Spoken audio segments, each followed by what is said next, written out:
Many patients come to me wanting to look less tired, either if it's the eye, the face. This patient specifically was bothered by looking tired in her eyes, the bags, the droopy eyes. So let's look at a few details of what we did to achieve this full periorbital rejuvenation, which gave her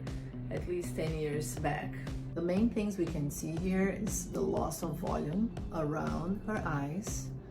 the drooping of the upper eyelid called ptosis, and also the bags under the eyes and the loss of volume around it. So when we are going to improve the eyelid shape, we're going to address the three main things: the volume with fat grafting,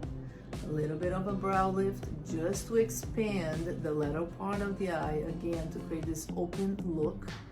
and trimming the fat pads from under the eye and doing fat grafting to the mid face, because the support of the eyelid also comes from the mid face. And to improve the dark circle, we need to also improve the transition between the eyelid and the cheek, and that's why we do this comprehensive periorbital rejuvenation, to create this look that is really fresh and beautiful.